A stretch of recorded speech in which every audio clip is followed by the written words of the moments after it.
ॐ सहना भवतु सहनौ भुनक्तु सह वीर्यं करवावहै तेजस्विनावधीतमस्तु मा विद्विषावहै। ॐ शान्तिः शान्तिः शान्तिः।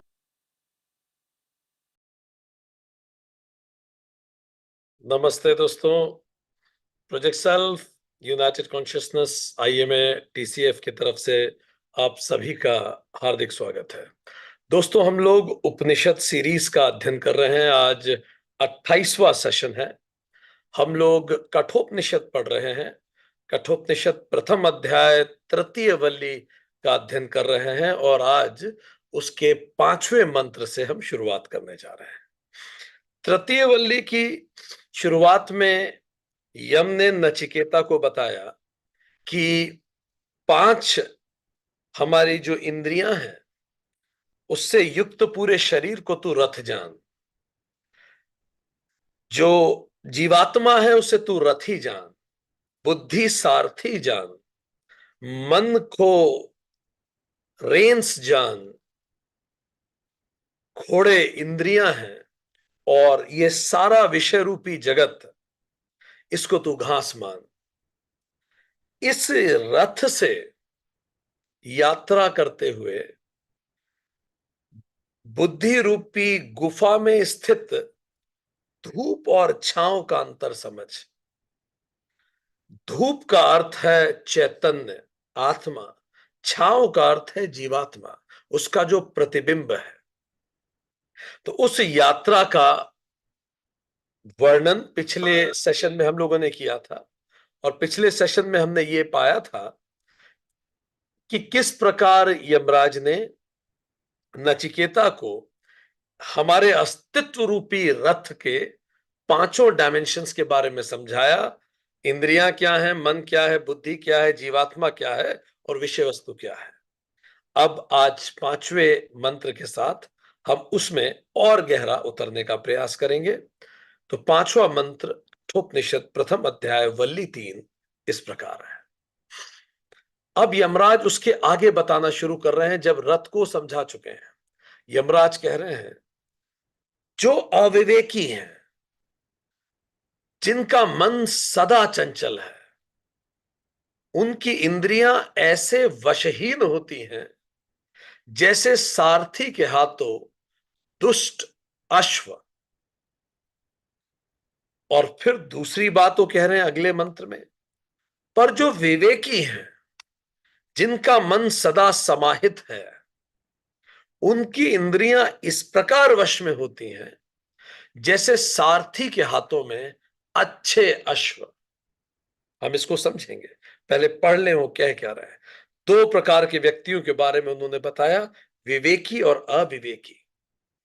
अविवेकी सुपरफिशियल, जो अपने अस्तित्व को केवल धरातल पे जीता है, जिसने समुद्र की गहराइयों को नहीं महसूस किया, वो केवल सतह सतह पर रह गया।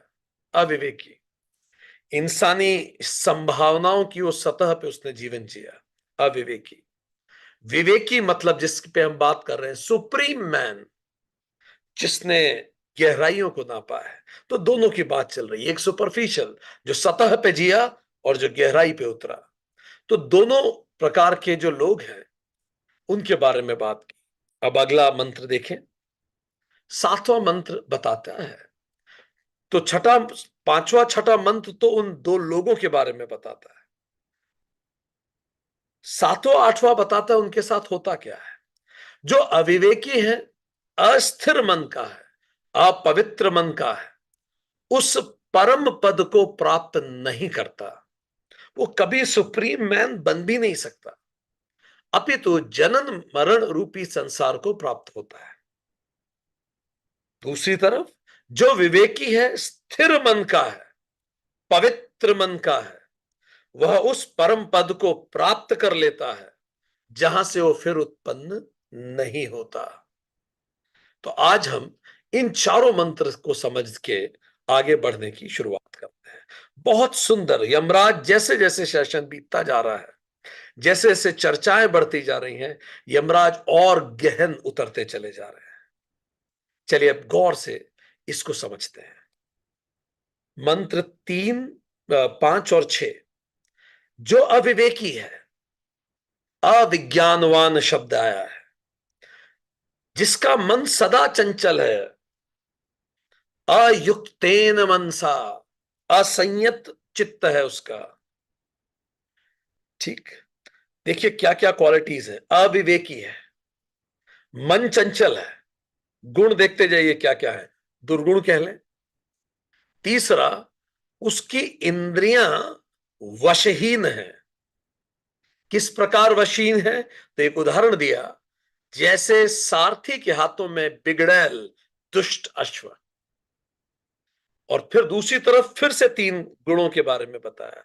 जो विवेकी है, विज्ञानवान, जिसका मन सदा समाहित है, युक्तेन मनसा, उसकी इंद्रियां वश में होती हैं, जैसे सारथी के हाथों में ट्रेन्ड हॉर्सेस होते हैं, एक इशारे से हॉर्स समझ जाते हैं। ठीक। फिर 7वें 8वें में जो फिर से 3 बातें रिपीट की।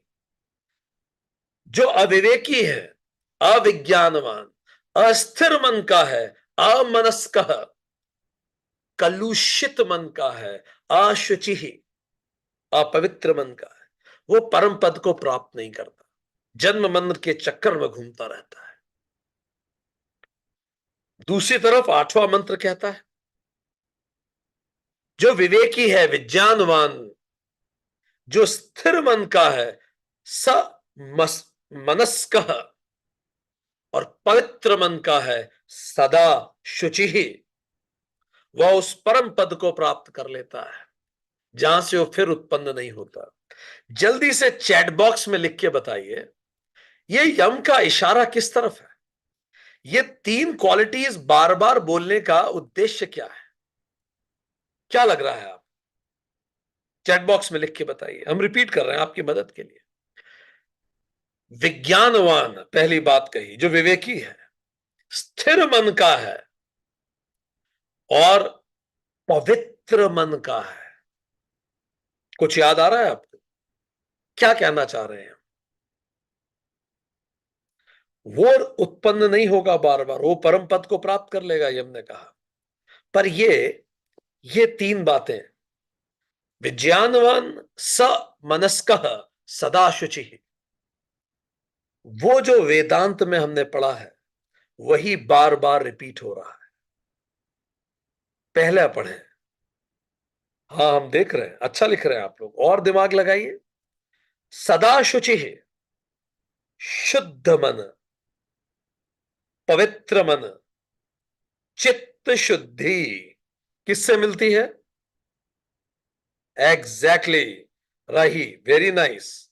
कर्मयोग को रिप्रेजेंट कर रहे हो, इशारा है कर्मयोग की तरफ। बहुत अच्छा, बहुत अच्छा। समनस्क, स्थिर मन, चित्त स्थिति, एक्सीलेंट। मधुलिका जी, ऋषि, राही, सभी लोग बहुत अच्छा। ये तरीका होता है हमारे शास्त्रों को डिकोड करने का। ठीक है। विज्ञानवान, या हिंदी में कहें विज्ञानवान, संस्कृत में कहें तो विज्ञानवान, एक्सीलेंट, एक्सीलेंट ज्ञान योग। यमराज ने तीनों को बता दिया। परम पद को प्राप्त करना कर्मयोग, उपासना योग, ज्ञान योग। सदा शुचि, शुद्ध मन, चित्त शुद्धि, स्थिर मन, समनस्क, विज्ञानवान, ज्ञान योग हो गया। तो उपासना योग, कर्म योग, ज्ञान योग को यमराज ने कहा, जिसमें है वो मुक्त है, जिसमें नहीं है वो युक्त है। और गहरा उतरते हैं और डिटेल में जाते हैं। तो यमराज ने कहा, ये जो 3 सीढ़ियां हैं, जो चढ़ गया वो विवेकी है, वो सुप्रीम मैन बनने का रास्ता यहीं से है। जो नहीं चढ़ा वो सुपरफिशियल रहेगा। ठीक। रथ इस यात्रा का केवल मीन्स है, इस जर्नी का, इवोल्यूशन का मीन्स है। जिसमें विवेक होगा। अब थोड़ा अपन अविवेकी व्यक्ति को देखें। पहले हम सुपरफिशियल मैन की बात करते हैं। अविवेकी है, राइट अंडरस्टैंडिंग नहीं है, ज्ञान योग नहीं किया। दूसरा, उसका मन स्थिर भी नहीं है, डिसिप्लिन्ड माइंड नहीं है उसका, उपासना योग नहीं किया, उसके चित्त शुद्ध स्थिति नहीं है उसके पास। तीसरा, चित्त शुद्धि भी नहीं है, मन उसका शुद्ध भी नहीं है, ठीक, प्योर माइंड नहीं है, राइट एटीट्यूड नहीं है, कर्मयोग भी नहीं किया। चौथा, अनकंट्रोल्ड सेंसेस। वो कह रहे ऐसे जैसे दुष्ट घोड़े दौड़ते हो, सारथी की सुनते ही नहीं है। अब जब ये तीनों योग नहीं किए तो घोड़े दौड़ेंगे। कर्म योग नहीं किया तो बात बात पे परेशान रहोगे आप। किसी ने कुछ कह दिया आपको बुरा लगेगा, दुनिया बुरी है, ये बुरा है, वो बुरा है। मन में इतना ज्यादा कचरा भरा पड़ा है कि हम सबको ब्लेम करते रहेंगे। इसका मतलब ये नहीं है कि वो जो आसपास वाले लोग हैं वो सच में ही परफेक्ट है, उनमें पचासों कमियां हैं, but I am not going to blame them. वो अपनी कमी, अपने कर्म खुद जाने, ठीक। मन शांत नहीं है, उपासना योग किया नहीं इन्होंने, शब्द वाचिक तप नहीं किया, कायिक तप नहीं किया, मन इनका शांत नहीं है, तो इंद्रियां तो दौड़ेंगी चारों तरफ, ठीक। ये हम कह रहे हैं will never attain higher goals. ये कुछ बड़ा कर ही नहीं सकता लाइफ में ऐसा व्यक्ति। ये व्यक्ति लाइफ में कुछ बड़ा नहीं कर पाएगा। ज्ञान योग, इसके पास पर्पस ऑफ लाइफ ही नहीं है कुछ। बस इसीलिए जी रहा है क्योंकि पैदा हो गया, इसीलिए खा रहा है क्योंकि जीना है, इसीलिए नौकरी कर रहा है क्योंकि कमाना है, इसीलिए कमाना है क्योंकि सबको खिलाना है, इसीलिए खिलाना है क्योंकि जीना है। बस यही पर्पस है, ठीक। सो ये कुछ बड़ा नहीं कर पाएगा, इसके पास कोई विशेष पर्पस ऑफ लाइफ नहीं है, कुछ इंस्पायरिंग नहीं है। ये सुपरफिशियल जीवन जी के चलता बनेगा, वो वापस आ जाएगा, फिर चलता बनेगा, फिर वापस आएगा। वर्ल्ड इसके लिए वुंड है, आएगा नए घाव लेके फिर चला जाएगा। डाइंग थॉट उसका फिर बड़ा पेनफुल होगा, फिर वापस आएगा, फिर उसी चक्रव्यूह में फंसेगा, फिर डाइंग थॉट पेनफुल होगा, ये चलता रहेगा। World wound cycle, world wound cycle, घाव मिलते रहेंगे। अजीब लग रहा है सुन के, पूरा विश्व इतिहास उठा के पढ़ लीजिए, 95% लोग ऐसे ही जिए हैं। हिस्ट्री में एक ही गलती हमने बार बार की है, वही घूम फिर के हम वहीं पहुंच जाते हैं। फ्रांस की हिस्ट्री पढ़ लीजिए, राजतंत्र खत्म करके गणतंत्र बनाया, जिसने गणतंत्र बनाया खुद ही राजा बन गया। ठीक, 5 गणतंत्र बने फ्रांस में। अगर गणतंत्र सही होता तो 5 बार बनाने की जरूरत क्या थी, हम घूम फिर के वहीं पहुंच जाते। ठीक है, रशिया में पढ़ लीजिए, कम्युनिज्म आया, कैपिटलिज्म खत्म किया, कम्युनिस्ट लोग ही सबसे अमीर बन गए, वही कैपिटलिस्ट हो गए। क्या कहेंगे आप, सेम मिस्टेक्स, ठीक। अब दूसरी यात्रा पे चलते हैं, जो विवेकी है, सुप्रीम मैन यमराज बता रहे हैं, उसके पास एक पर्पस ऑफ लाइफ है, right understanding with a higher purpose of life है, बहुत डिसिप्लिन्ड है। उसके मुंह से निकले हुए शब्द, उसके विचार डिसिप्लिन्ड होते हैं, हर कुछ नहीं बोल जाएगा, रिएक्टिव नहीं है, प्यूरिटी ऑफ माइंड है उसके पास, राइट एटीट्यूड है चीजों को देखने का। जैसा व्यक्ति जो एक महान लक्ष्य है उसके पास, पूरी तरह से अनुशासन है, चित्त शुद्धि, ये सारे लक्ष्य अचीव कर लेगा। वर्ल्ड उसके लिए विजडम बन जाएगा, और विजडम उसके लिए लिबरेशन का रास्ता खोल देगा। उसके लिए यही वर्ल्ड वुंड था, इसके लिए यही वर्ल्ड विजडम के दरवाजे खोलेगा। नो साइकिल, कोई रिपीटेटिव पैटर्न नहीं होंगे इसके पास। ये दोनों दिखेंगे बिल्कुल एक जैसे, धरती पे हैं, पर जैसे हवाई जहाज और ऑटो एक जैसा दिखता है, दोनों के 3-3 टायर होते हैं, पर ऑटो के लिए life is a runway to run throughout the way. Auto के लिए भी लाइफ एक रनवे है, पर उसके रनवे का मतलब है keep running through out the way. Traffic में फंसता रहेगा, इधर उधर घुसता रहेगा, ऐसे ही जीवन चलेगा, ठीक। Clouds of pain and pleasure चलते रहेंगे, हॉन्किंग होती रहेगी चारों तरफ, he'll keep honking, others will keep honking, bar bar traffic jam में फंसेगा, जगह पहुंच नहीं पाएगा। इसके लिए लाइफ एक्साइटमेंट, एग्जॉस्टिंग एंटरटेनमेंट यही चलता रहेगा। पर इन्हीं 3 टायर पे से हवाई जहाज हवा में उड़ जाता है। For them life is a runway to fly and be liberated beyond clouds. आसमान में क्लाउड्स के ऊपर 35,000 फीट की ऊंचाई पर पीस है, कोई उछल कूद नहीं है। एटर्निटी, एनलाइटमेंट एंड एक्सटेसी में इसका जीवन बीतता है। तो यमराज ने इन दोनों के बारे में बताया कि दोनों यात्राएं तो करते हैं, ठीक, पर अंतर है इनकी यात्राओं में। क्या अंतर है, गौर से सुनिए। जो अविवेकी है, सुपरफिशियल मैन है, उसकी यात्रा एक्सटर्नल है, ठीक। जो सुप्रीम मैन है, वो वहां पहुंचने की यात्रा इंटरनल है, एक्सटर्नल नहीं है। इनकी यात्राएं ही अलग है बिल्कुल। क्या मतलब है इंटरनल एक्सटर्नल? ये जो सुपरफिशियल मैन है, ये जिंदगी भर आप देखोगे इसके ईगो से लड़ूं, उस मंच पे मुझे सम्मान नहीं दिया, इसने मुझे लेसर कह दिया, इसने पीछे से मेरी बुराई कर दी, ये मेरी बैक बाइटिंग करता है, मैं इसको पसंद नहीं करता क्योंकि ये मुझे पसंद नहीं करता, उसने पता है मेरी इतनी बुराइयां की वहां जाके, इसलिए आज से मैं इससे बात करना बंद कर देता हूं। पूरी एक्सटर्नल जर्नी है, ठीक है। अच्छी गाड़ी खरीद लूं, अच्छा मकान खरीद लूं, खरीदने में बुरी बात नहीं है, ठीक, पर उसका उद्देश्य यह है बस अर्थ और काम डन, एक्सटर्नल जर्नी है, ठीक। दूसरों की वीकनेसेस पे चर्चा करता है, अपनी वीकनेस पे सोचता नहीं है। दूसरों को ब्लेम करता है, अपने उत्थान पे सोचता नहीं है। एक्सटर्नल जर्नी है उसकी।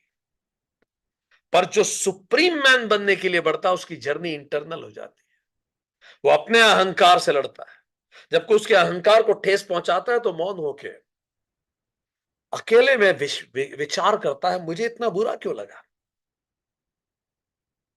ऐसा क्या अहंकार, मैं कौन सा खुदा हो गया, ऐसा क्या कर लिया मैंने कि सबको मेरा बड़ा सम्मान करना चाहिए, इतना ही परफेक्ट हुआ तो मैं पैदा ही नहीं होता ना। वो इस तरह से सोचता है। कोई दूसरा कुछ गलत करता है तो दूसरे को टोकता है, और वो उस पे पहले ये सोचता है, मैं कौन सा परफेक्ट हूं, मुझ में कोई कमी नहीं, हु एम आई टू जज अदर्स, मैं कौन होता हूं दूसरों को जज करने में, क्या मैं परफेक्ट हूं? दूसरे इसकी बुराई कर दें पीछे से, तो ये उनसे लड़ने नहीं या उनके बारे में बुरा नहीं सोचता, वो सोचता है मुझे इतना फर्क क्यों पड़ रहा है उनकी बुराइयों से, इतने महत्वपूर्ण वो मेरे लिए कैसे हो गए, मुझे क्यों मेरा इंप्रेशन उनकी सोच के आधार पे बनाना है। उसके लिए हमेशा जर्नी इंटरनल होती है, ठीक। सुपरफिशियल मैन पत्तियों को साफ करता है, पौधे को सुंदर दिखाता है, सुप्रीम मैन जड़ों में पानी देता है। सुपरफिशियल मैन रूट फ्रूट्स में इंटरेस्टेड होता है बस, सुप्रीम मैन रूट्स का महत्व समझता है, ठीक। तो ये अंतर है, एक की जर्नी कहां जा रही है, इंटरनल, दूसरे की एक्सटर्नल है। एक और अंतर है, सुपरफिशियल मैन की जर्नी डाउनवर्ड है, न केवल इंटरनल है, डाउन एक्सटर्नल है, इट इज डाउनवर्ड। डाउनवर्ड का मतलब ऊर्जा ऊपर से नीचे बह रही है, काम वासनाएं हैं, अलग अलग तरह की लोभ रित षट रिपु हैं, ऊर्जा ऊपर से नीचे बह रही है। जबकि विवेकी सुप्रीम मैन की यात्रा अपवर्ड है, सहस्त्रार की तरफ है, योग की तरफ है, भोग की तरफ नहीं है। सुपरफिशियल मैन की जर्नी डाउनवर्ड होने का मतलब उसका रोज ये सोचना होता है कि आज मैंने क्या पाया भौतिक जगत में, कितना कमाया, क्या पाया, कितना सम्मान मिला, कितना नाम मिला, कितना पैसा मिला, कितनी पावर मिली, कितना रुतबा मिला, कितनी संपत्ति अर्जित की, कितना रिश्तों में और बेहतर चीजें हुई, यही वो सोचता रहता है। रिश्ते कैसे बेहतर हुए, संपत्ति कैसे बेहतर हुई, प्रॉपर्टी कैसे बेहतर हुई, सम्मान कैसे बेहतर हुआ, पावर कैसे बेहतर हुआ, ये उसकी सोच है। अभी भी वो ऊपर ही है, सतह पे। सुप्रीम मैन की जर्नी अपवर्ड है। वो ये सोचता है आज मैंने नया सीखा क्या, आज मैं क्या सेम सिचुएशन पे पहले से कम रिएक्टिव हो गया क्या, आज मैंने ध्यान कितना किया। Upward journey. क्या मेरा दिल सबके लिए खुला, ये चक्र खुला कि नहीं, क्या मैं शब्दों के परे देख पाता हूं, तीसरी आंख खुली कि नहीं, कि अभी भी कोई कुछ बोल देता है मैं उसके शब्दों में अटक जाता हूं, शब्द के ऊपर के भाव नहीं समझ पाता। मैं तीसरी आंख से देख पा रहा हूं कि नहीं, मैं सब में भगवान देख पा रहा हूं कि नहीं, इसका मतलब मेरा अभी भी ये तीसरी आंख खुली नहीं, मेरी विशुद्ध चक्र मेरा, आज्ञा चक्र मेरा खुला नहीं। ठीक। तो इस तरह से ऊपर जागृत होता चला जाता है। तो दोनों की यात्राएं बिल्कुल अलग हैं, पहले भी हम पढ़ चुके हैं। विद्या विद्या का फल अलग है। ठीक।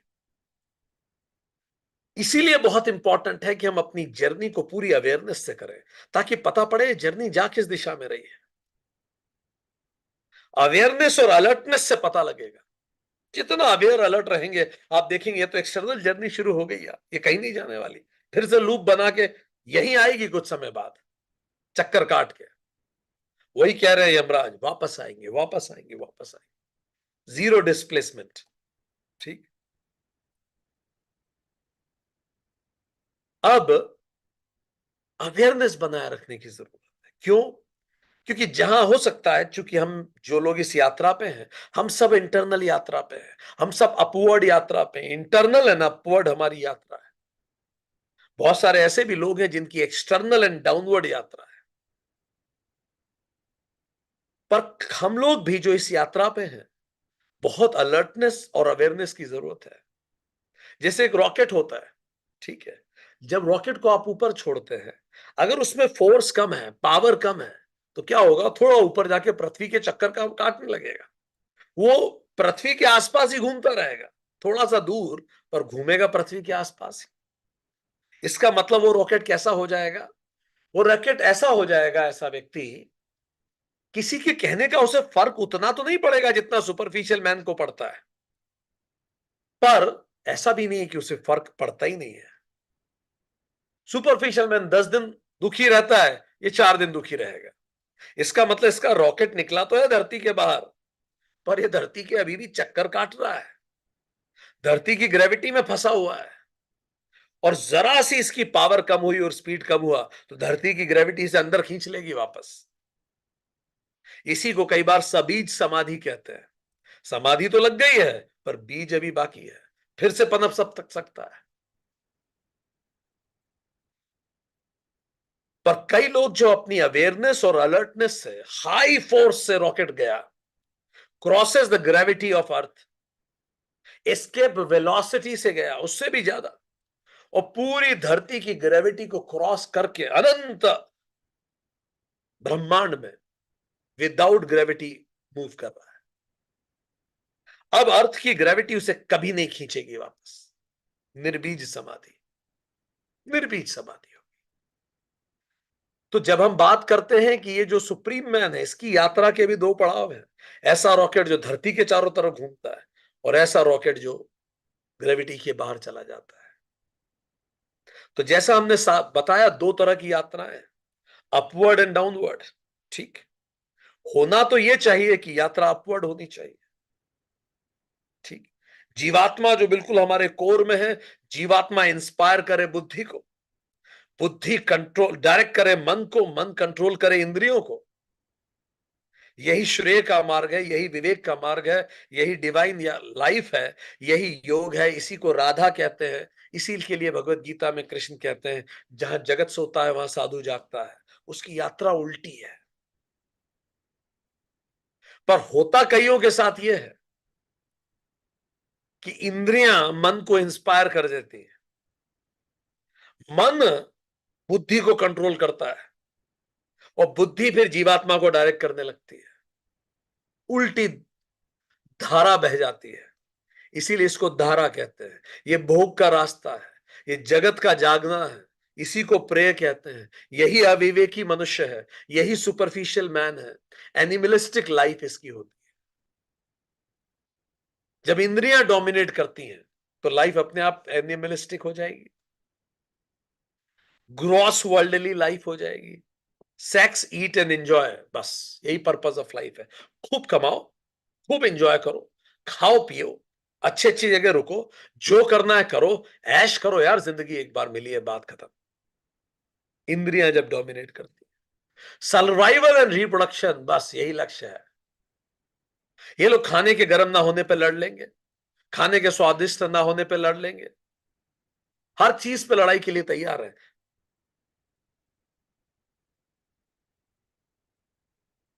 खाने के समय पे न मिलने पे भी लड़ाई हो जाएगी। कई घरों में आप देखते हैं, जब ऐसा हो रहा है कि खाना ठंडा हो गया तो, अरे यार इसको चलाना है, हो गया ठंडा, थोड़ा ठंडा खा लो, नहीं तो खुद जाके गर्म कर लो। ठीक, ये शरीर का भाड़ा है, दे दीजिए, और क्या है इससे ज्यादा। नशा, नार्कोटिक्स, इस सब में इंडल्ज हो सकते हैं ये लोग। लग्जरी इनको पसंद है। नचिकेता कह चुके हैं यमराज को, याद कीजिए, ओवर इंटेलिजेंस इंद्रियों को क्षीण कर देता है। कमजोर घोड़े किसी लक्ष्य तक नहीं ले जा सकते। समाज में आज जिस प्रकार की स्थितियां बन रही हैं, सेंसेस में ओवर इंटेलिजेंस कमजोर कर रहा है जनरेशंस को। अभी तो समय शुरू हुआ है, धीरे धीरे चीजें और बिगड़ेंगी। तो जब इंद्रियां डोमिनेट करती हैं, उसी को ये इंटरनेट सर्व करता है लोगों की इंद्रियों को संतुष्ट करने के लिए। हम ये बात कल भी विचार कर रहे थे, पूरा कॉरपोरेट वर्ल्ड का एजेंडा क्या है? लोग ज्यादा से ज्यादा खरीदे। पूरे कॉरपोरेट, सारा सेल्स सिंगल सूत्री कार्यक्रम है, लोगों को ज्यादा से ज्यादा खरीदने के लिए प्रेरित करना। पूरा बैंकिंग सेक्टर लगा हुआ है, आपके पास पैसे नहीं है खरीदने के लिए, उधार में खरीद लीजिए, ये लीजिए क्रेडिट कार्ड। एक जमाना था डेबिट, जेब से पैसे देके खर्च करना अच्छा माना जाता था। अब अगर आप क्रेडिट कार्ड से खरीद करेंगे तो आपको डिस्काउंट मिलेगा। लगातार कॉर्पोरेट्स एंड ये सब मिलके भी, एक रूप से देखा जाए तो कंज्यूमरिज्म को बढ़ाते बढ़ाते हमारी इंद्रियों को भी पोषित करते जाते हैं। ये तो ऐसा लाइफ होता है जब इंद्रियां डोमिनेट करती, जब मन डोमिनेट करता है तो क्या होता है? इनमें से कोई डोमिनेट करने लायक नहीं है। नौकर मालिक को डोमिनेट नहीं करते, हो रहा है। जब मन डोमिनेट करता है तो फिर इमोशंस फ्लक्चुएट होते हैं। इनका जीवन वो होता है जो अच्छा लगे वो करो। रिलेशनशिप इश्यूज बहुत होते हैं, एकदम से गुस्सा आ गया, एकदम से प्यार आ गया, प्यार आ गया तो शादी कर ली, गुस्सा आ गया तो अलग हो गया, ये चलता रहता है। रिएक्टिव जीवन होता है, इंस्पिरेशन एंड डिप्रेशन में जीवन चलता रहता है। 6 महीने इंस्पिरेशन के, फिर 6 महीने डिप्रेशन के। कुछ अच्छा हुआ तो हाईली इंस्पायर्ड, कुछ बुरा हुआ तो डिप्रेस्ड। डायलेक्टिक्स में चलता रहता है, पेंडुलम की तरह मन इस कोने पे जाता है, फिर उस कोने पे जाता है। कंफ्यूज्ड माइंड रहता है, अनस्टेबल। ऐसे लोग कुछ विशेष अचीव नहीं कर सकते, ये मन की ही सुनते रहते हैं। ठीक, ये मन की ही सुनते रहते हैं पूरे समय। पर जब बुद्धि डोमिनेट करती है, अब यहां से हायर ओवल लेवल कंट्रोल शुरू होता है। बुद्धि डोमिनेट करती है तो व्यक्ति इथिकल हो जाता है। सही गलत क्या, इथिकल, स्पिरिचुअल हो जाता है, फ्री फील करता है मन के बंधन से, गलत काम नहीं करता। बुद्धि तो सही के लिए प्रेरित करती है, इसलिए फियर नहीं होता। डिलाइट रहता है कि सही कर रहे हैं, डिसिप्लिन रहता है, इल्यूमिनेशन रहता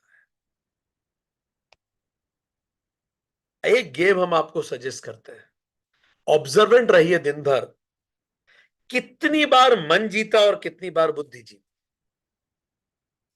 जितनी बार मन जीता उतनी बार ब्राउन कॉइन दीजिए खुद को, लिखिए ब्राउन, और जितनी बार बुद्धि जीती उतनी बार गोल्ड कॉइन दीजिए।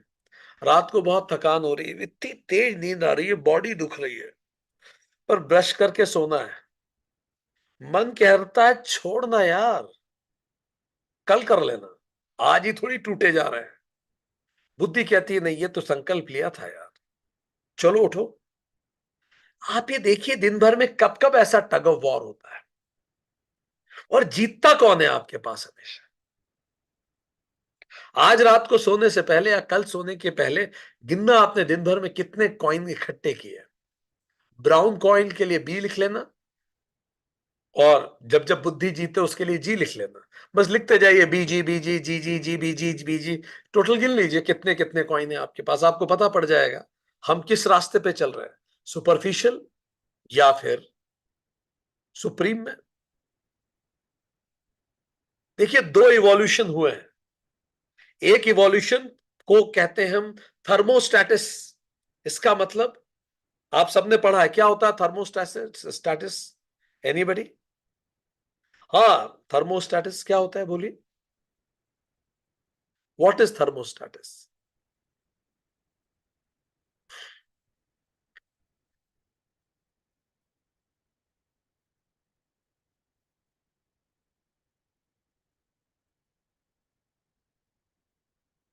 ठीक कहा, ठीक कहा।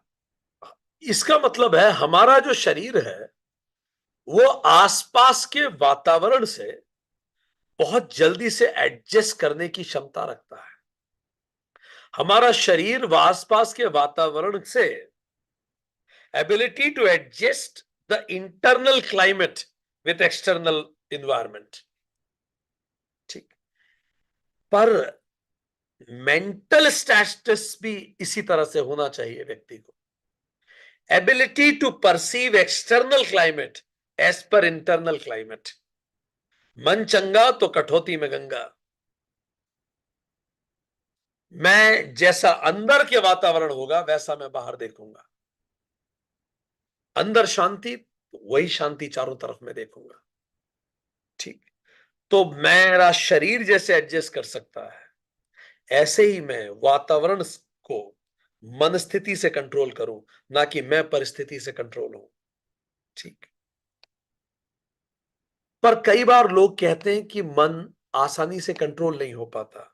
तो there is a method called anti vision. उस मेथड को ट्राई करके देखिए। एंटी विजन का मतलब यह है कि आपकी जितनी डर है, चिंताएं हैं, जो आप कभी नहीं चाहते हो, जरा सोचिए उसके बारे में, फिर हम बताएंगे। जैसे क्या है जो आप कभी ना चाहते हो? कोई बहुत अभिन्न है, आप एक भी दिन ऐसा नहीं चाहते जीवन का कि उसके बिना जिए। ठीक। अपनी कमजोरियों के बारे में सोचिए, उससे रास्ता आपको मिलेगा। जरा सोचिए आपकी सबसे बड़ी कमियां क्या है, कमजोरियां क्या है। वही कमजोरियां अगर फलित हो गई तो फिर क्या होगा? ठीक। सोचिए क्या क्या बुरा हो सकता है, किस किस चीज की चिंता है आप, क्या क्या चीजें आप चाहते हैं कभी ना हो जीवन में। तो इस टेक्निक में क्या किया जाता है कि आप सोचिए, I am giving you 30 seconds. सोचिए ऐसा जो आप कभी नहीं चाहते कि हो।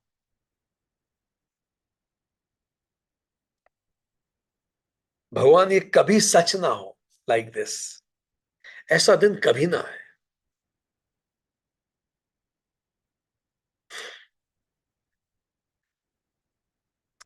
सोचा आपने? बिल्कुल ठीक है। I don't want to eat any medicine. ठीक है। और जो आप शेयर कर सकते हैं वो वाली बातें लिख दीजिए।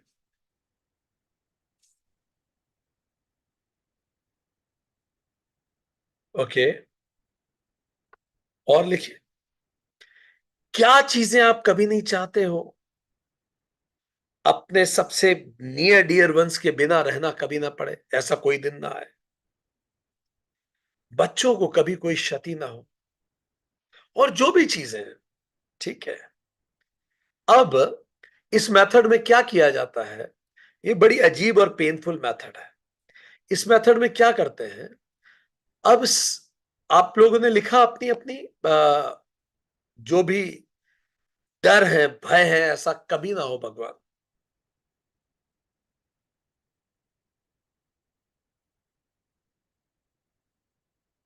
ठीक। फिर क्या किया जाता है इसमें, 60 सेकंड में 5 साल के आगे का दृश्य लिखा जाता है, ठीक है। और उसमें यह लिखा जाता है कि ये सब कुछ सच हो चुका है, जो आपके भय हैं वो हो गए, आपकी कमजोरियां समस्या बन गई हैं, आप अकेले हैं, वो जितने डर थे सब फलित हो गए। कितने लोगों को सुनने में भी ये अजीब लग रहा है, कठिन लग रहा है। मतलब जो ये भय वो है जिनके बारे में हम कभी सोचना नहीं चाहते, पर इसमें क्या होता है, आप लिखते हैं उसके बारे में। मतलब 5 साल बाद आप ये कल्पना करके लिखते हैं, वो सब हो गया, सारे भय फलित हो गए, ठीक।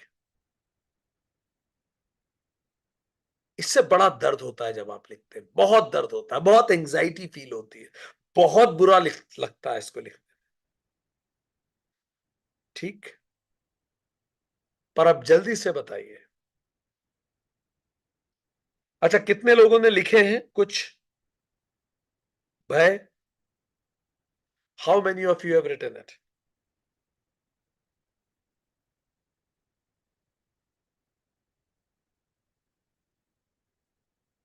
ठीक ठीक ठीक ठीक। अब ये जो भय है, उसके बारे में जब आप 60 सेकंड लिखते हैं, ठीक है, कि ये सब हो चुका है, आज मेरा जीवन ऐसा बीत रहा है, तो जब आप वो सब लिखते हैं तो कई बार आंखों से आंसू टपकने आते हैं, शब्द लिखने का मन नहीं करता। पर जब आप इसको करके देखेंगे तो इससे क्या क्या फायदे होंगे बताइए। चलिए, write down. When you actually right it, तो जब लिख चुके होंगे तो क्या फील आएगा इसका?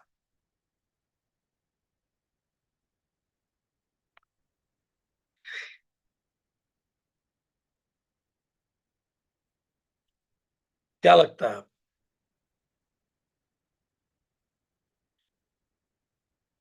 ओके, डिवास्टेटेड फील करेंगे, और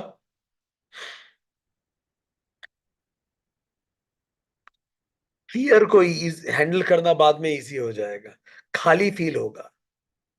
self activation for reversal, resign one self, why I am not feeling fear for anything. कई कई असर पड़ेंगे। पहला असर, ग्रेटिट्यूड आएगा। जैसे बुरे सपने के बाद लगता है ना, आ, सपना था, जैसे ही आप लिख के उसे रखेंगे, आपको एक पल के लिए ग्रेटिट्यूड आएगा कि इसमें से कुछ नहीं हुआ, मैं कितना लकी हूं। दूसरा, आप ये रियलाइज करते हैं, करेंगे कि आपको तत्काल एक्ट करने की जरूरत है, नहीं तो आपकी कमियां आपको बर्बाद करके रख देंगी। ये जो मन इधर उधर घुमा रहा है, ये बर्बाद कर देगा। तीसरा, कौन कौन सी ऐसी आदतें हैं जो मेरे जीवन को खराब कर देंगी?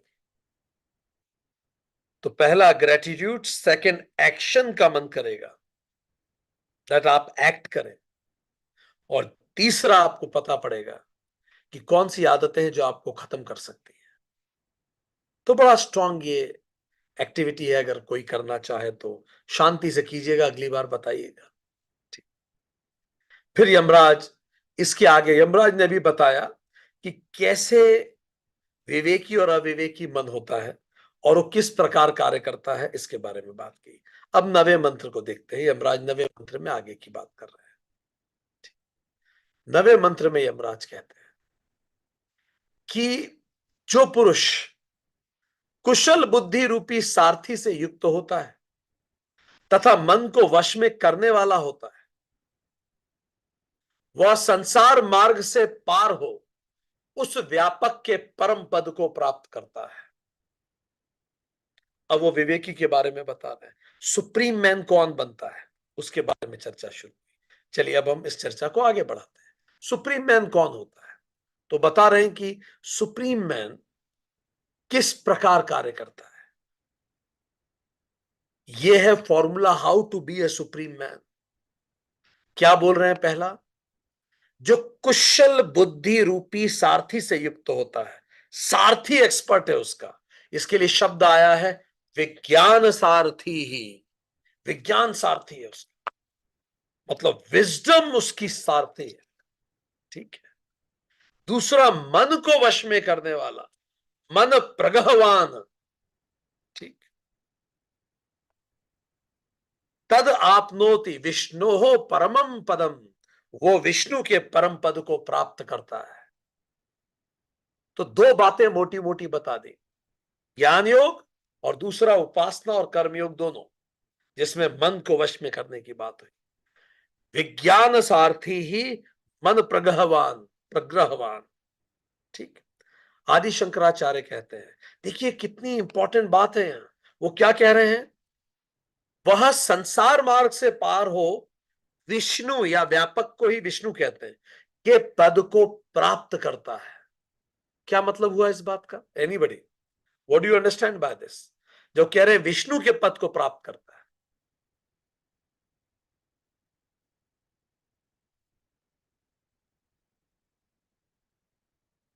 इसका क्या मतलब हुआ? हाँ, हाँ, और आत्म केंद्रित, कैवल्य, लिबरेशन, और कुछ शब्द उपयोग किया गया है, विष्णु के पद को प्राप्त करता है।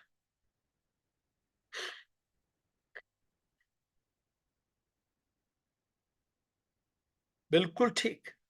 इसका मतलब विष्णु एक पद है, व्यक्ति नहीं। विष्णु के परम पद को प्राप्त करता है। हम सब विष्णु हो सकते हैं जो इस रास्ते पे चलते हैं। विज्ञान सारथी ही मन प्रगहवान। आदि शंकराचार्य कहते हैं वह विद्वान वासुदेव नामक परम अवस्था अर्थात सर्वव्यापी ब्रह्म को, जो सभी के भीतर स्थित सत्य है और जो ब्रह्मांड की भी आत्मा है, की अवस्था को प्राप्त कर लेता है। मतलब ब्रह्म एक अवस्था है जिसको प्राप्त किया जा सकता है, हमारी मूल अवस्था है। ठीक। चलिए अब आगे की बात करते हैं। अब नेक्स्ट इज कि कैसे कोई भी जब व्यक्ति इस प्रकार की स्थिति में आता है तो कैसे उसका जीवन परिवर्तित होता है। जब उसके पास बुद्धि विज्ञान सारथी हो और मन प्रगहवान हो तो कैसे उसका जीवन बदलता है, कैसे होना चाहिए जीवन। एक एक करके शुरू करते हैं। तो जैसे जो जीवात्मा है, जैसे ही वो गर्भ में आती है, जीवन प्रारंभ होता है, तो बच्चों के जीवन में किस प्रकार होना चाहिए? बचपन से प्रयास हो कि जीवन विद्यावान बने, विद्यावान बने। हर बच्चे को अपना पर्पस ऑफ लाइफ पता हो। ठीक। उसको पता हो अर्थ काम धर्म केवल स्टेशंस हैं, मेरा पर्पस मोक्ष ही है, ताकि वो शुरू से एक महान लक्ष्य के लिए कार्य करे। तो पहली शर्त क्या हुई? महान लक्ष्य देना है। हर बच्चे के पास एक महान लक्ष्य होना चाहिए। ऐसा जीवन जिसमें कोई महान लक्ष्य ना हो, जीने योग्य नहीं है। महान का मतलब मॉनिटरीली बहुत बड़ा होना जरूरी नहीं। महान मतलब समथिंग जो अंदर से चैलेंज कर सके। Everybody should work for their highest purpose of life. तो पहला स्टेज होता है महान लक्ष्य का निर्धारण। ये कौन करता है? जीवात्मा। क्यों करता है? क्योंकि जीवात्मा की ही तो ये यात्रा है, इसीलिए तो इस धरती पे आई है, और उसे लक्ष्य नहीं भूलना चाहिए। तो जो रथी है वो लक्ष्य देता है। लक्ष्य का निर्धारण, इसी को क्या कहते हैं? रथी बुद्धि को इंस्पायर करता है। ठीक। और अब जब लक्ष्य का निर्धारण होता है, महान लक्ष्य, 13 साल का वो लड़का था यशस्वी जायसवाल, मुंबई वानखेड़े स्टेडियम के सपने देखा करता था। 13 साल का बच्चा, छोटी उम्र पर बड़ा विजन, छोटा शरीर पर बड़े सपने, कि एक दिन मैं इस मैदान में खेलना चाहता हूं। और फिर वो दिन आया भी। पिछले आईपीएल में 35,000 लोगों के सामने उसने शतक लगाया। वहीं आजाद आजाद मैदान में टेंट में रहने वाला बच्चा आईपीएल का स्टार बना। महान असंभव लक्ष्य जरूर होना चाहिए लाइफ में। और ये कौन देती है? ये आत्मा देती है। फिर आत्मा बुद्धि को इंस्पायर करती है उस लक्ष्य के साथ। रथी ने, ओनर ने बता दिया ड्राइवर को, यहां चलो। अब गोल डायरेक्टेड इंटेलेक्ट होता है। ये स्टेज 2 आ गई। स्टेज फर्स्ट महान लक्ष्य, आइए अब स्टेज 2 पे। स्टेज 2 बुद्धि इंस्पायर फील करती है अब उस लक्ष्य के लिए। गोल डायरेक्टेड इंटेलिजेंस हो जाती है। इससे महान विचार का जन्म होता है। एक ऐसा विचार जिसके लिए आप जान दे सकते हो। दिन भर दिमाग में वही चलता रहता है, हर पल उस तक पहुंचने की योजना, हर कदम उस ओर उठाना, उसके बिना पूरा जीवन निरर्थक लगना, उस हेतु संपन्न समर्पण के लिए तैयार हो जाना, उस हेतु हर बलिदान के लिए तत्पर हो जाना, उसी का अध्ययन, उसी का मनन, उसी का लक्ष्य निर्धारण, सब कुछ उसके आसपास। ऐसे इस दुनिया में जितने लोगों ने कुछ बड़ा अचीव किया है, वो ऐसे ही रहे। एक महान लक्ष्य और फिर महान विचार, और उसमें खुद को झोंक दिया। एप्पल कंपनी जब एप्पल कंप्यूटर लॉन्च कर रही थी, उसके पहले स्टीव जॉब जो सीईओ थे, उन्होंने इंजीनियर जो उनके थे लैरी, उसको कहा कि ये जो एप्पल का कंप्यूटर है, लैपटॉप, इसका बूट टाइम ज्यादा है, इसको कम करो। लैरी ने कहा ये पॉसिबल ही नहीं है, ये नहीं हो सकता है, ये कम नहीं किया जा सकता। स्टीव जॉब ने क्या कहा? हो स्टीव जॉब ने जो कहा वो बताता है कि उनके पास कैसा महान विचार था, कैसा महान लक्ष्य था। देखिए वो सोचते कैसे थे। ठीक। उसने कहा, स्टीव जॉब को उसने कहा कितना कम? स्टीव जॉब ने कहा कम से कम 10 सेकंड कम, बूट टाइम कम करो, जल्दी लैपटॉप अप होना चाहिए। उसने कहा नहीं हो सकता। और 10 सेकंड से बचेगा ही क्या? तो सुनिए स्टीव जॉब ने उत्तर क्या दिया, सुनिए। उसने कहा 50 लाख लोग जो हमारे कस्टमर्स हैं, वो दिन भर में कम से कम 2 बार लैपटॉप ऑन करते हैं, 2 बार लैपटॉप बूट होता है। 50 लाख लोग अगर 2 बार लैपटॉप बूट कर रहे हैं और हर बार 10 सेकंड खर्च हो रहे हैं एक्स्ट्रा, तो प्रति दिन के हिसाब से अगर आप प्रति साल कैलकुलेट करोगे, तो स्टीव जॉब्स ने कहा 10 करोड़ घंटे हो जाएंगे टोटल। हमारे 50,000 कस्टमर रोज 2 बार कंप्यूटर बूट कर रहे हैं, हर बार 10-10 सेकंड, 20 सेकंड लगा रहा है हर व्यक्ति हर दिन। ऐसे साल भर को कैलकुलेट करोगे तो स्टीव जॉब ने कहा 10 करोड़ घंटे बच जाएंगे। फिर स्टीव जॉब ने आगे कहा, ये जो 10 करोड़ घंटे हैं, जानते हो कितना है? एक आदमी सोने को हटा दें जब तक वो जगा रहता है, तो पूरे जीवन में 3.5 लाख घंटे जीता है जगा हुआ, नींद को हटा दें तो। और तुम 10 करोड़ घंटे प्रति साल बचाओगे। तो उसने कहा अगर इस कैलकुलेशन से करो तो पूरी 30 लाइफ टाइम बचा लोगे आप, जिंदगियां बचाओगे। कितने घंटे, करोड़ों घंटे बचाओगे, लोगों के जीवन बचा रहे हो। लाइफ टाइम्स जितना टाइम बचा लोगे लैरी। लैरी को यह बात फिट हो गई। 15 दिन बाद लैरी वापस आया और एप्पल का मैकिन्टॉश का बूट टाइम 25 सेकंड कम कर दिया गया। इसको कहते हैं reality distortion field of Apple. Reality distortion field का मतलब है पहले सोच समझ के जो भी आपका महान एक लक्ष्य है, उस हिसाब से बहुत सोच समझ के एक विजन तैयार करो, एक बड़ा लक्ष्य तैयार करो बहुत सोच समझ के। ठीक। तो जो लक्ष्य तैयार, जो जीवात्मा की हम बात कर रहे हैं, वो जो लक्ष्य है वो बहुत सोच समझ के तैयार करो। और उसके बाद जब बहुत सोच समझ के आपने एक लक्ष्य बना लिया, उसके बाद केवल उन्हीं फैक्ट्स को सच मानो, उन्हीं फैक्ट्स को फॉलो करो जो उस लक्ष्य को सपोर्ट करे। जो चीज उस लक्ष्य को सपोर्ट नहीं करे उसको छोड़ दो। धीरे धीरे आप देखेंगे असंभव चीज भी आप करने लगेंगे। ठीक है, चीजें, जो चीज उस लक्ष्य को सपोर्ट नहीं कर रही उससे अलग हट जाओ। This is how it go. ठीक है। तो अब क्या हुआ, और यही चीजें अब बुद्धि महान विचार देती है। ठीक है। अब स्टेज 3 आई है, महान लक्ष्य, महान विचार।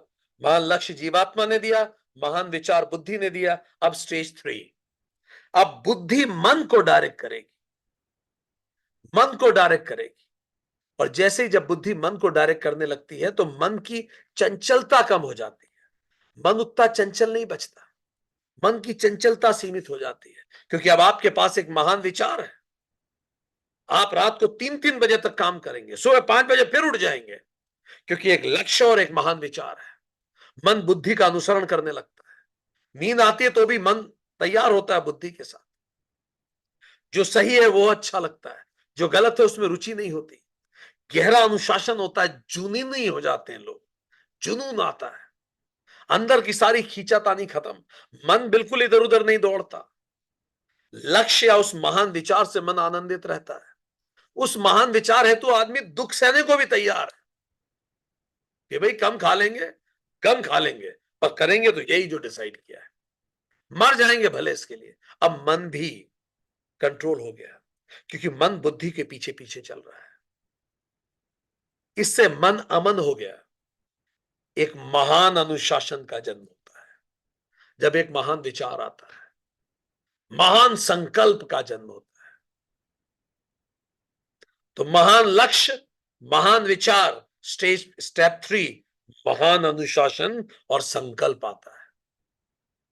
किसी को देखने की जरूरत नहीं है, कोई सुपरविजन की जरूरत नहीं है, आदमी लगा रहता है। ये सारे स्पोर्ट्स खिलाड़ी जो हैं, अभी हम देख रहे थे, प्रधानमंत्री जी से बात हो रही थी सूर्य कुमार की, कितना जबरदस्त कठिन कैच तुमने लिया कैसे वर्ल्ड कप फाइनल का। सूर्य कुमार ने कहा मैंने 150 घंटे, रोहित जो कप्तान है उन्होंने भी कहा इसने 150 बार, इसने 150 200 बार प्रैक्टिस की उस कैच की, कि कभी भी हो सकता था कैच। तो अपने आप एक गहरा अनुशासन आता है, जुनून हो जाता है। ठीक। और महान अनुशासन और संकल्प का जन्म होता है। ये हो गई स्टेज 3। ठीक। आप देखेंगे इनमें से कोई स्टेज हम में मिसिंग है, या तो हमारे पास ऐसा कोई पर्पस नहीं है जिसके लिए हम जान दे सकते हैं। I am ready to die for that cause. फिर देखिए वो चीज कैसे नहीं मिलती। फिर आता है स्टेज अगला। ठीक।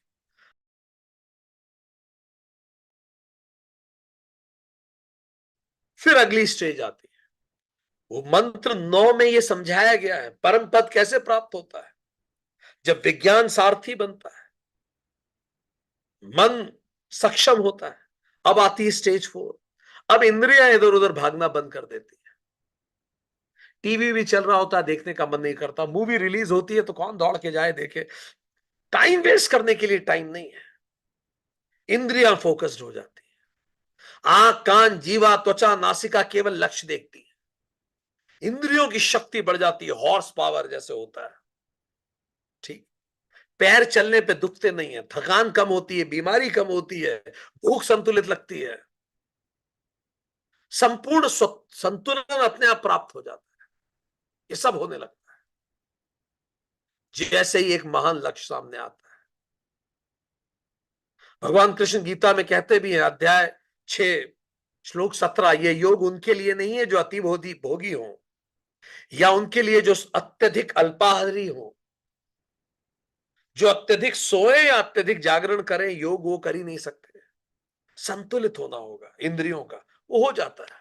युक्ताहार विहारस्य युक्त चेष्टस्य कर्मसु युक्त सपनावबोधस्य योगो भवति दुःखा। 6.18 कुमार संभवम में 5.33 में उल्लेख आता है, शरीरम आद्यम खलु धर्म साधनम। शरीर स्वतः धर्माचार का साधन बन जाता है। इससे क्या होता है? इससे महान प्रयासों का जन्म होता है। जब इंद्रियां साथ हो जाती है, हाथ पैर भिड़ जाते हैं उसमें, महान प्रयास। किसी क्रांतिकारी का जीवन पढ़िए, किसी फिलोसोफर का जीवन पढ़िए, किसी संत का जीवन पढ़िए, किसी का भी जीवन पढ़िए, आपको ये पांचों स्टेज मिलेंगी होती हुई। एक महान लक्ष्य, एक महान विचार, एक महान अनुशासन और संकल्प, और एक महान प्रयास। बुद्ध ने कहा है अपने वक्तव्यों में, वो कहते हैं कोट, भिक्षुओं, जिसने संसार त्याग दिया है उसने इन दोनों अतिरेकी मार्गों से संसार को नहीं जाना। अति पे नहीं जाता, संतुलन में जाता है। इंद्रिय संतुलन हो गया। कौन से दो अति मार्ग कौन से हैं? बुद्ध कहते हैं एक मार्ग तो वो जो इंद्रियों भोगों के माध्यम से काम वासना से जुड़ा हुआ है, अज्ञान है, अश्लील है, अभोज्य है, अहितकारी है। एक तो ये अति है कि यही करते रहो, जिंदगी इसीलिए मिली है। और दूसरी अति क्या है? आत्मोत्पीड़न। कई लोग आत्मोत्पीड़न करते हैं, लिंग तक काट लेते हैं। ऐसी ऐसी परंपराएं हुई हैं दुनिया भर में। अपने जेनाइटल्स को लॉक कर देते हैं, एज इफ वासना का जेनाइटल से कोई लेना देना है। वासना तो यहां पैदा होती है। बुद्ध आगे कहते हैं पर ये दोनों जो एक्सट्रीम मार्ग है, या तो इसी में भिड़ जाओ या फिर खुद को पीड़ा दो।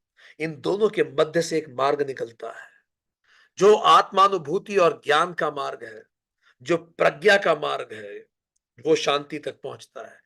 बुद्ध ने ये पहला प्रवचन जो दिया था उसमें ये कहा था, सारनाथ में जो पहला प्रवचन दिया था बुद्ध ने, विनय पिटक महावज्ञ संक्षिप्त 1.6.17 में इसका उल्लेख आता है। जब उनको एनलाइटनमेंट हुआ उसके तत्काल बाद उन्होंने कहा महान प्रयास ये होते हैं, ठीक, अतिवादी नहीं, ना अधिक सोना ना जगना, महान प्रयास होते हैं। फिर आता है स्टेज नंबर 5, अंतिम स्टेज। इन महान प्रयासों से महान परिणामों की प्राप्ति होती है, और यही कहा यमराज ने, परम पद को प्राप्त कर लेता है, सुप्रीम मैन हो जाता है, विष्णु हो जाता है, नर नारायण बन जाता है, शव शिव बन जाता है, अंग्र बजरंग बन जाते हैं, धारा राधा बन जाती है, ब्रह्म ब्रह्म बन जाता है, प्रकृति पुरुष बन जाती है, सुपरफिशियल मैन सुप्रीम मैन बन जाता है, पुरुषोत्तम बन जाता है, जिसको गीता पुरुषोत्तम कहती है, योग सूत्रों से पुरुष विशेष कहता है। तो जीवात्मा इंस्पायरिंग पर्पस ऑफ लाइफ देती है, महान लक्ष्य। इसी को आनंदमय कोश कहते हैं। वासना के परे वो लक्ष्य को देखता है, उसमें आनंदित होता है। इंटेलिजेंस जो सारथी है, ड्राइवर समझ जाता है मालिक कहां चाहता है। शार्प इंटेलिजेंस महान विचार देता है, विज्ञानमय कोश। फिर पीसफुल माइंड महान संकल्प और अनुशासन देता है, मनोमय कोश। एंड प्राणमय कोश। और फिर हेल्दी बॉडी, इंद्रियां महान प्रयास करती हैं, अन्नमय कोश। और इससे मिलता है परम पदम। यमराज ने कहा महान परिणाम। It is a must to achieve anything great in life. ये 5 स्टेप्स कुछ भी महान अचीव करने के लिए जरूरी है। जब भी इंसान की साइकोलॉजिकल और फिजिकल एनर्जी इंटेलिजेंस से डायरेक्टेड होती है, मनुष्य बहुत बड़ा कार्य कर जाता है। इसीलिए कठोपनिषद हमें बताता है, कहीं मत भागो, शरीर ही रथ है, जीवात्मा ही रथी है, बुद्धि ही सारथी है, मन ही लगाम है, इंद्रिय घोड़े हैं, संसार मार्ग है, पूरा जीवन स्वयं में तीर्थ यात्रा है, सारे तीर्थ मेरे ही अंदर हैं। Life is a pilgrimage to self. Swami Vivekananda कहते हैं, it's God within you, which is propelling you to seek him, to realize him. मेरे अंदर का भगवान बाहर के भगवान से मिलने के लिए अंदर से धक्के देता है, इसी को विकास कहते हैं। रामकृष्ण परमहंस कहते हैं, the external teacher helps us to awaken the internal teacher. बाहर के गुरु का एकमात्र काम होता है अंदर के सदगुरु को पैदा कर दे, जगा दे उसे।